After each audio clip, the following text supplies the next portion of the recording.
Welcome to स्वाध्याय online academy.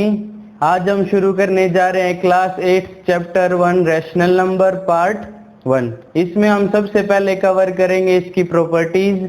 3 properties पढ़नी होती है हमें किसी भी नंबर की, जो कि होती हैं closure property, commutative property, associative property. ये मेन होती है। इसमें एक प्रॉपर्टी और होती है दैट इज डिस्ट्रीब्यूटिव प्रॉपर्टी, उसको हम इसके बाद डिस्कस करेंगे। ये 3 प्रॉपर्टी करते हुए हमें 2 बातों का ध्यान रखना पड़ता है। क्या?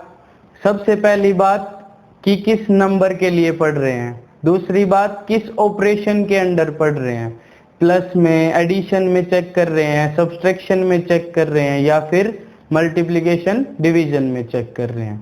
2 बातों का ध्यान रखना है। चलिए शुरू करते हैं क्लोजर प्रॉपर्टी से।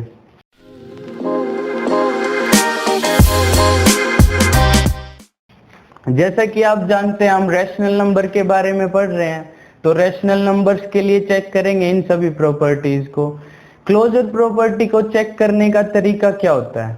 आप कोई भी 2 नंबर लीजिए जिन नंबरों के लिए चेक कर रहे हैं। अगर वो सभी 2 नंबर्स के लिए, आप कोई भी 2 नंबर लेते हैं रैशनल नंबर्स, और सभी के लिए वो ऐसा शो कर रहा है कि एडिशन, सबसे पहले किस में चेक करेंगे? एडिशन में, क्लोजर प्रॉपर्टी को। अगर किसी भी 2 नंबर को लें रैशनल नंबर्स को और उनको ऐड करते हैं और आंसर हमारा रैशनल नंबर ही आता है, तो हम क्या बोलेंगे कि rational number closure property show करते हैं अंडर एडिशन। ऐसे ही सभी सब्ट्रैक्शन में चेक करनी है, 2 नंबर लेंगे, उनकी सब्ट्रैक्शन करेंगे और आंसर अगर रैशनल नंबर है तो वो क्लोजर प्रॉपर्टी शो कर रहा है under subtraction. Same procedure multiply में, डिवीजन में। लेकिन एक खास बात क्या है, सभी नंबर्स के लिए ऐसा होना चाहिए। ऐसा नहीं कि हमने कोई भी 2 लिए, सिर्फ उनको दिखा दिया कि आंसर रैशनल नंबर आ रहा है तो प्रॉपर्टी सेटिस्फाइड होगी। नहीं, कोई भी 2 नंबर लो, सभी के लिए ऐसा होना चाहिए। अगर किसी भी 2 नंबर के लिए ऐसा नहीं हो रहा, कोई भी 2 नंबर लिया आपने और उसकी आंसर वैसा नहीं आ रहा रैशनल नंबर, तो वो क्लोजर प्रॉपर्टी शो नहीं कर रहा उस ऑपरेशन में जिस ऑपरेशन में आपने चेक किया। अभी बातें बहुत होगी, आपको कुछ समझ नहीं आ रहा होगा, देखिए शुरू करते हैं फिर समझ में आएगा। सबसे पहले चेक करते हैं अंडर एडिशन। मैंने 2 रैशनल नंबर लिए 2/3 माइनस 3/5। आप कोई भी 2 ले लीजिए, कोई भी 2, हमेशा ये आंसर रैशनल नंबर ही देंगे अंडर एडिशन। मैंने 2 नंबर लिए 2/3 और माइनस 3/5, ऑपरेशन लगाया एडिशन का, क्योंकि मैं एडिशन में चेक कर रहा हूँ। मैंने लिखा है होल्ड करती है, होल्ड करती है, इसका मतलब आंसर एक रैशनल नंबर आएगा। सोल्व कीजिए, मैंने एलसीएम लिया और सोल्व किया, आंसर आया 1/15। 1/15 एक रैशनल नंबर है। अच्छा, रैशनल नंबर की पहचान क्या होती है आपको पता होगा, अदरवाइज जिसको नहीं पता है मैं एक बार बोल के बता देता हूँ। The number which can be written in the form p/q। ये देखिए p/q की फॉर्म में है।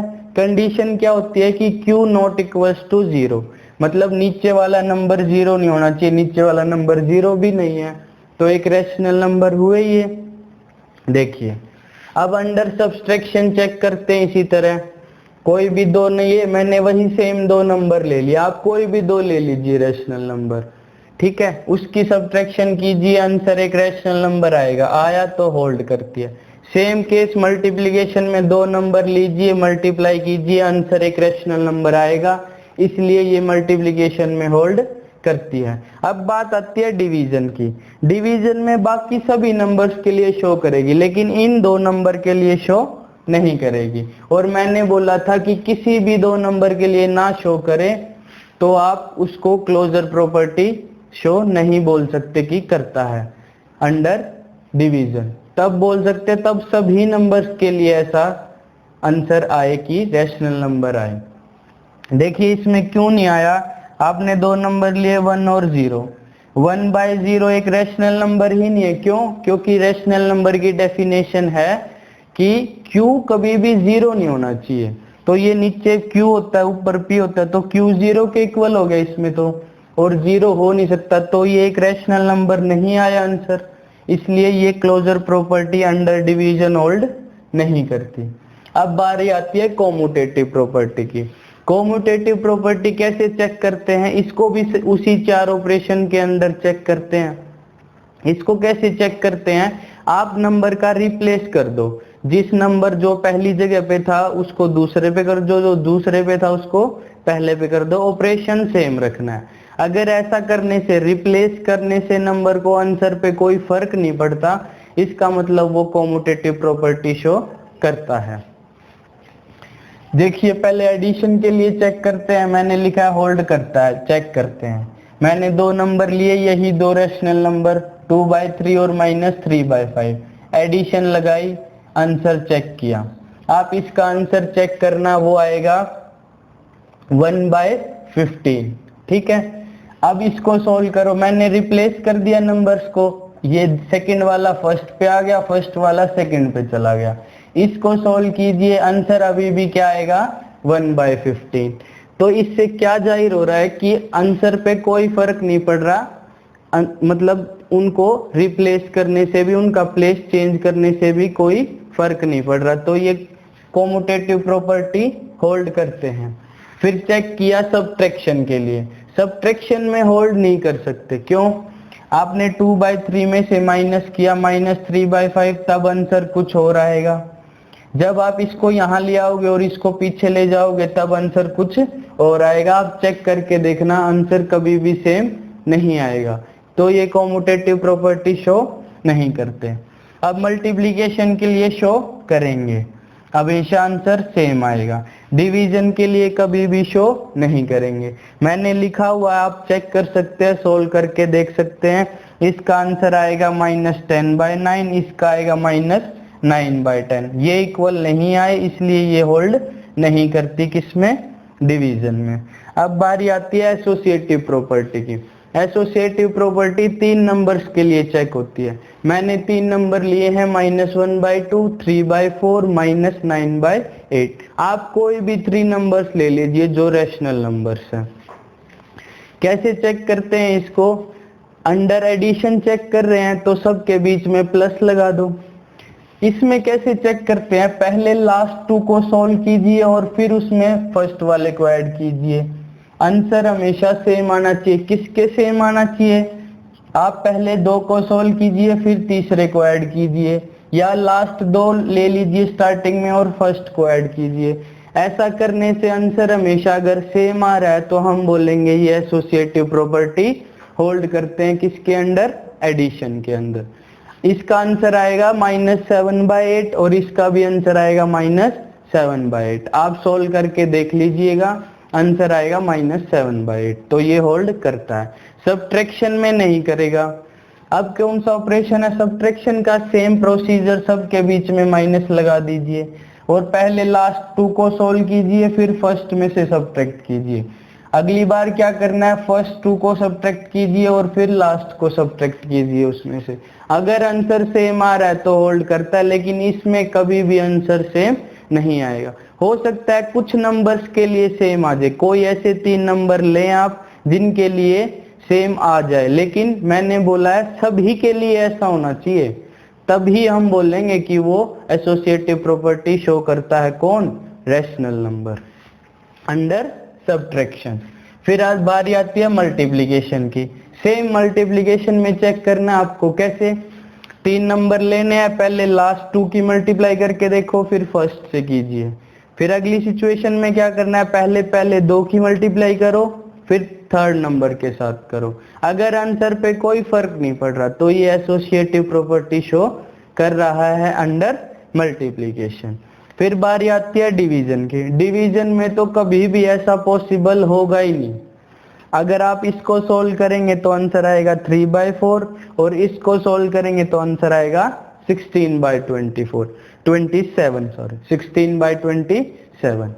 अगर किसी को प्रॉब्लम आती है या किसी का आंसर सेम आ जाता है, इक्वल आ जाता है, तो वो कमेंट बॉक्स में कमेंट कर सकता है, हम उसका रिप्लाई करेंगे कि ऐसा पॉसिबल नहीं हो सकता, और साथ में आंसर भी देंगे क्यों नहीं हो सकता। फिर से एक बात सुन लीजिए कि सभी नंबर्स के लिए ऐसा होना चाहिए, लेकिन हम तो कुछ एग्जांपल लेके चले हैं 3 नंबर्स के लिए। जिसमें मैंने लिखा है होल्ड करती है, इसका मतलब सभी नंबर्स के लिए करती है। आप कोई भी 2 नंबर लेके चेक कर सकते हो इन 2 प्रॉपर्टीज को, और कोई भी 3 नंबर लेके चेक कर सकते हो एसोसिएटिव प्रॉपर्टी को। याद कैसे रखेंगे, देखो डिवीजन प्रॉपर्टी, अंडर डिवीजन तो कोई भी प्रॉपर्टी सेटिस्फाइड नहीं होती। बच्चे ऊपर वाले 3 वो मैंने चेक करने सिखा दिया आपको कि कैसे चेक करना है। अब हम पढ़ेंगे डिस्ट्रीब्यूटिव प्रॉपर्टी। उसी से क्वेश्चन आता है डिस्ट्रीब्यूटिव प्रॉपर्टी से, उसी के क्वेश्चन आपकी एक्सरसाइज में है। और उसके बाद पढ़ेंगे रोल ऑफ 1, रोल ऑफ 0, उससे भी क्वेश्चन पूछा जाता है 1 मार्क्स में। चलिए अब सीखते हैं डिस्ट्रीब्यूटिव प्रॉपर्टी। अब हम पढ़ने जा रहे हैं डिस्ट्रीब्यूटिव प्रॉपर्टी। ये तो आपने पढ़ा ही होगा, जो वहां लिखा है कि डिस्ट्रीब्यूटिव क्या होती है। a into B plus C को हम क्या लिख सकते हैं, A B plus A C. a into B minus C को क्या लिख सकते हैं, ए बी माइनस ए सी। ये बोलती है डिस्ट्रीब्यूटिव प्रॉपर्टी। ये सिर्फ 2 ही ऑपरेशन में काम करती है, अंडर एडिशन और अंडर सब्ट्रैक्शन। ये देखिए यहाँ अंडर एडिशन है, यहाँ अंडर सब्ट्रैक्शन है। ये सब तो आपने लिखा भी देखा होगा। क्या बोल क्या रहा है ये सीखेंगे आज हम। ये प्रॉपर्टी हमारी बहुत ही आसान कर देती है सम की कैलकुलेशन को। देखिए कैसे कर देती है। यहाँ तो जो एग्जाम्पल लिखे हैं वो बहुत इजी हैं, इससे आपको यूं नहीं पता चलेगा कि कैसे इजी कर देती है। इसके बाद जब 3-4 टर्म्स के जो क्वेश्चन आते हैं उसमें देखेंगे हम। अभी समझने के लिए ये 2 एग्जाम्पल देख लीजिए, फिर जैसे क्वेश्चन करेंगे वहां से समझ आता जाएगा कि ज्यादा नंबर्स के लिए कोई डिफिकल्टी नहीं होती, वो भी बहुत इजी होता है। बस हमें क्या करना है, एक पैटर्न को फॉलो करना है। वो पैटर्न फॉलो कर रहे हैं, फिर क्वेश्चन में कितनी भी टर्म्स हो आप उसको कुछ ही सेकंड में सॉल्व कर देंगे। जिन बच्चों को कैलकुलेशन में प्रॉब्लम होती है, कई बच्चों को कैलकुलेशन ही गलत हो जाती हैं, वो इससे पहले 2 वीडियोस हैं हमारे चैनल पर, वो देख लीजिए। बेसिक कैलकुलेशन मिस्टेक्स, कहाँ कहाँ मिस्टेक्स होते हैं उसमें बिल्कुल बेसिक कैलकुलेशन सिखाई हुई है। चलिए शुरू करते हैं। ये मैंने आपको बता दिया है और आप जानते भी हैं। आप क्वेश्चन में कैसे अप्लाई करनी है ये देखिए। सबसे इंपॉर्टेंट बात क्या होती है इसमें कि कैसे पता चलेगा सर डिस्ट्रीब्यूटिव प्रॉपर्टी लग रही है, और क्वेश्चन में लिखा होगा यूजिंग डिस्ट्रीब्यूटिव प्रॉपर्टी सॉल्व कीजिए। इसको आप वैसे भी सॉल्व कर सकते हैं, इन दोनों की मल्टीप्लाई कीजिए, इन दोनों की मल्टीप्लाई कीजिए, फिर जो बीच में ऑपरेशन है प्लस है तो प्लस कर दीजिए, माइनस है तो माइनस कर दीजिए, आंसर आ जाएगा। लेकिन क्वेश्चन में क्या बोलता है, using distributive property solve this. Distributive property का यूज करके कैसे सॉल्व करेंगे, देखिए सबसे इंपॉर्टेंट मैंने बताया आपको कि कैसे पता चलेगा कि डिस्ट्रीब्यूटिव लगेगी। एक नंबर कॉमन होगा जो सभी में गिवन होगा, वो नंबर ये बताएगा कि इसमें डिस्ट्रीब्यूटिव प्रॉपर्टी लगेगी। इसमें कौन बता रहा है, इसमें भी 1/2 इंटू 3/5 है, यहाँ पे भी 1/2 इंटू -1/10 है। कौन सा नंबर कॉमन है, 1/2, उसको कॉमन निकाल लीजिए। निकाल लिया सर, फिर लगा दीजिए ब्रैकेट और साइन लगा दीजिए मल्टीप्लाई का। क्यों लगाना है ये, क्योंकि ये a होता है और फिर मल्टीप्लाई का साइन होता है। सर ये a है, ये मल्टीप्लाई का साइन है। अब ये तो बाहर आ चुका, कॉमन आ चुका, इसकी जगह बचेगा सिर्फ 1, और 1 इंटू 3/5 क्या आएगा, 3/5। फिर प्लस का साइन है तो प्लस लगा दीजिए, माइनस का साइन है तो माइनस लगा दीजिए, ठीक है। ये 1/2 तो बाहर आ चुका, तो इसकी जगह बचा 1। जब भी कोई चीज हम कॉमन लेते हैं तो 1 आता है। कई बच्चे 0 लिख देते हैं कि ये तो बाहर आ गया तो 0। बाहर आने का मतलब है वहां 1 बचा है।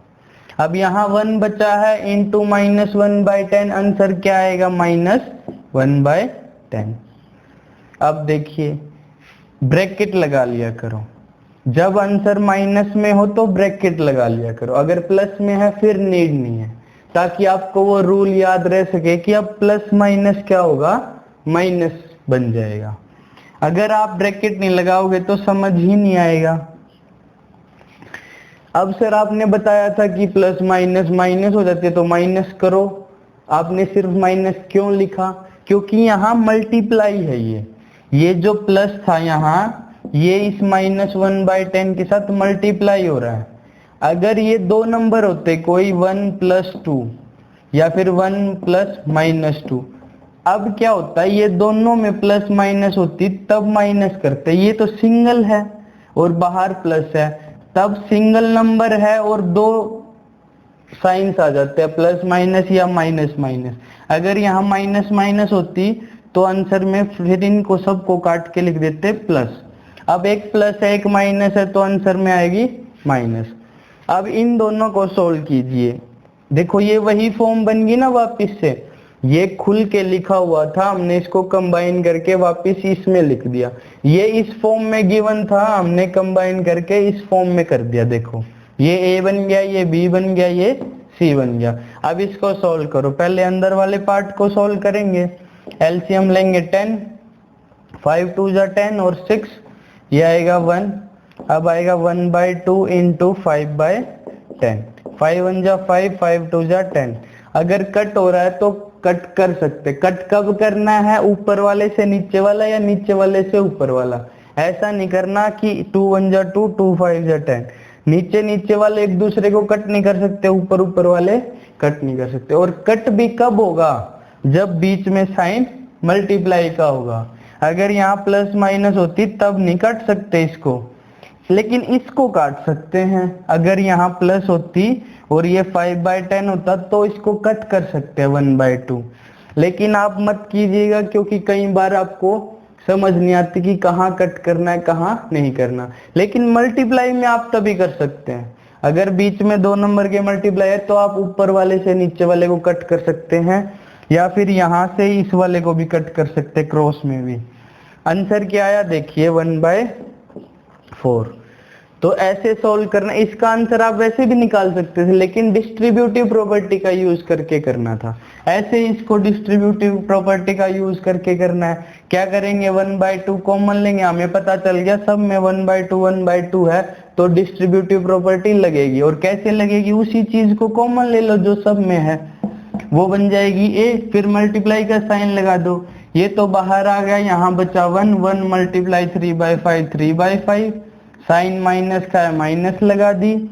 अब यहाँ 1 था, 1 इंटू माइनस, क्योंकि 1/2 तो बाहर जा चुका। अब यहाँ बचा है 1, 1 इंटू -1/10 क्या आएगा, -1/10। अब ये माइनस माइनस क्या बन जाएगी, प्लस। अब देखिए 1/2 इंटू, अब एलसीएम लेंगे 10, 6 + 1 7, 1/2 इंटू 7/10। अब कोई किसी नंबर से नहीं कटता तो 7 1 जा 7 और 2 10 जा 20, ये हमारा आ गया आंसर। इस तरीके से निकालना है, ये डिस्ट्रीब्यूटिव प्रॉपर्टी होगी। अब आप बोल रहे हो सर ये तो हमें भी आता है, ये तो बहुत इजी है। कुछ बच्चों को सिखाने के लिए ये सिखाया, आगे लेंथी से लेंथी क्वेश्चन डिस्कस होंगे, RD शर्मा के भी क्वेश्चन डिस्कस होंगे, और आप देखेंगे कि वो कितने इजी हैं। जो दिखने में बड़े हैं वो बड़े हैं नहीं, रियलिटी में बहुत इजी हैं। बस हमें जो हमने कंसेप्ट सीखा है उसको लगाना है, बस लगाते चलो आंसर तभी आ जाएगा कुछ ही सेकंड्स में। देखिए अब बारी आती है रोल ऑफ 0 और रोल ऑफ 1। रोल ऑफ 0 क्या होता है, अगर आपसे कोई एक मार्क्स में क्वेश्चन पूछता है फिलिंग द ब्लैंक्स में, what is the additive inverse in rational numbers, या फिर पूछता है what is the additive identity, what is the additive identity and what is the multiplicative identity. तो नंबर्स में एडिटिव आइडेंटिटी हमेशा 0 होती है और मल्टीप्लिकेशन में एडिटिव आइडेंटिटी 1 होती है। क्या मतलब है इसका, एडिटिव आइडेंटिटी का मतलब होता है कि किसी भी नंबर में क्या प्लस करे कि वही नंबर फिर से आ जाए, तो वो नंबर है 0। किसी में भी आप 0 प्लस करो वही नंबर फिर से आ जाएगा। मल्टीप्लिकेटिव आइडेंटिटी का मतलब क्या है कि किसी नंबर को किससे मल्टीप्लाई करे कि हमेशा वही नंबर आ जाए। ऐसा नंबर 1 है, उसको किसी से भी मल्टीप्लाई करो वापस वही नंबर आ जाएगा, उसको हम बोलते हैं मल्टीप्लिकेटिव आइडेंटिटी। अब हमने सीख लिया एडिटिव आइडेंटिटी होती है 0, मल्टीप्लिकेटिव आइडेंटिटी होती है 1। यही है रोल ऑफ 1 और यही है रोल ऑफ 0। रोल ऑफ 1 का क्वेश्चन कैसे आएगा, वो बोलेंगे 1 इंटू -8/10 इज इक्वल्स टू -8/10। बताओ इसमें कौन सी प्रॉपर्टी यूज हुई है, इसमें रोल ऑफ 1 यूज हुआ है, क्योंकि 1 को किसी से भी मल्टीप्लाई करो वही रिपीट होता है। अब क्वेश्चन आ गया -2 + 0 इज इक्वल्स टू -2। बताओ इसमें कौन सी प्रॉपर्टी यूज हुई है, तो हम लिखेंगे रोल ऑफ 0, क्योंकि 0 को किसी के साथ भी ऐड करो वही नंबर आ जाता है। ठीक है, अब हम जानते हैं कि एडिटिव इनवर्स क्या होता है और मल्टीप्लिकेटिव इनवर्स क्या होता है। एडिटिव इनवर्स होता है उस नंबर में क्या प्लस करे कि एडिटिव आइडेंटिटी बन जाए। मतलब देखो ये स्टेटमेंट तो आपको समझ नहीं आई होगी, आप बिल्कुल बेसिक्स भाषा में समझे कि क्या होता है एडिटिव इनवर्स का मतलब किसी नंबर में क्या नंबर प्लस करे कि 0 आंसर आ जाए। अब बात समझ में आई, उसको बोलेंगे एडिटिव इनवर्स। तो ये बहुत ही इजी, आप किसी भी नंबर में, जैसे मुझे 2 का एडिटिव इनवर्स निकालना है, 2 में क्या प्लस करूं कि 0 आ जाए, -2 प्लस कर दूं। मतलब एडिटिव इनवर्स निकालना बहुत ही इजी है। क्या करना है, जो भी नंबर दिया है उसके आगे माइनस से मल्टीप्लाई कर दो उसको। अगर मैं आपसे पूछूं -4/5 का एडिटिव इनवर्स क्या होगा, तो बस आप इसकी माइनस से मल्टीप्लाई कर दीजिए, वो बन जाएगा +4/5। ठीक है, या फिर आप एक काम कर सकते हैं, अगर वो नंबर प्लस में दिया हुआ तो माइनस लगा के लिख दो उसी नंबर को, माइनस में दिया हुआ तो प्लस में लिख दो। लेकिन इसके क्वेश्चन इतने इजी आते नहीं है कि इसका मल्टीप्लिकेटिव इनवर्स बताओ या इसका एडिटिव इनवर्स बताओ। किस तरह के क्वेश्चन आते हैं हम डिस्कस करेंगे और उन्हें बहुत ही इजी से इजी मेथड से आपको सिखाएंगे। मल्टीप्लिकेटिव इनवर्स निकालने का क्या तरीका है, देखिए जो भी नंबर दे रखा है आप उसका रेसिप्रोकल कर दीजिए, बस जो भी नंबर दे रखा है उसका रेसिप्रोकल कर दीजिए और उस वही आपका आंसर है क्या, मल्टीप्लिकेटिव इनवर्स का। मल्टीप्लिकेटिव इनवर्स का मतलब होता है जैसे मुझे -3/2 का मल्टीप्लिकेटिव इनवर्स निकालना है, तो इसका मतलब है कि इसको किससे मल्टीप्लाई करूं कि 1 आ जाए, वही उसका मल्टीप्लिकेटिव इनवर्स है। अब आप इसको किससे मल्टीप्लाई करेंगे कि 1 आ जाए, तो उसका उल्टा और सेम वही साइन, तभी तो -+1 आएगा आंसर। ठीक है, तो मैंने आपको बताया कि सबसे इजी मेथड क्या है, जैसे मेरे को -5/3 का मल्टीप्लिकेटिव इनवर्स निकालना है, इसका मल्टीप्लिकेटिव इनवर्स क्या होगा, बस इसको उल्टा कर दीजिए, इसका रेसिप्रोकल कर दीजिए, -3/5 वो इसका मल्टीप्लिकेटिव इनवर्स है। और इसी का एडिटिव इनवर्स निकालना होता तो बस इसका साइन बदल दीजिए 5/3, ये इसका एडिटिव इनवर्स है।